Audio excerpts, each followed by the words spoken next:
কুমিল্লার বুড়িচং উপজেলার রামপুর এলাকার ছাত্তার ভিলা নামক বাড়ির ছাদ থেকে মঙ্গলবার ভোরে লাফিয়ে পালিয়ে যান স্বামী মীর হোসেন।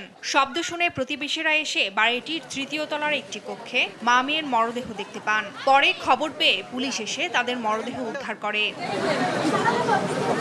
নিহতরা ফেনীর ছাগলনাইয়া উপজেলার জাহেদা আক্তার এবং তার মেয়ে মিশু।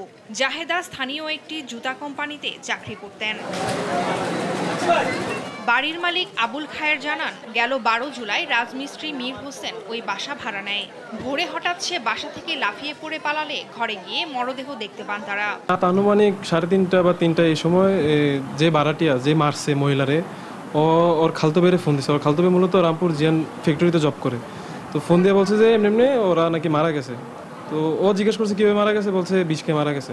মানে মীর হোসেন গাছ থেকে যখন নিচে পড়ছে টিনের উপরে, তখন অনেক শব্দ হয়েছে। পরবর্তীতে আমরা দৌড়ে আবার ডিসে চলে আসি। আঙ্কেলের কাছে যে এরকম উনি তো লাভ দিছে ছাদ থেকে। পরে আমি পরবর্তীতে ওই রাস্তার দিকে যাই যে উনি ওদিকে গেছে কিনা।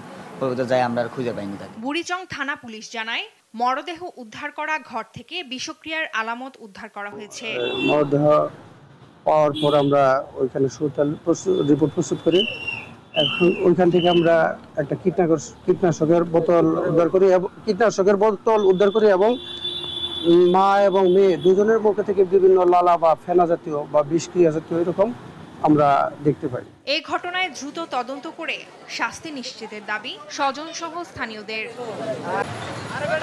ফারজানা আফরোজ টুম্পা, নিউজ ডেস্ক, দেশ টিভি।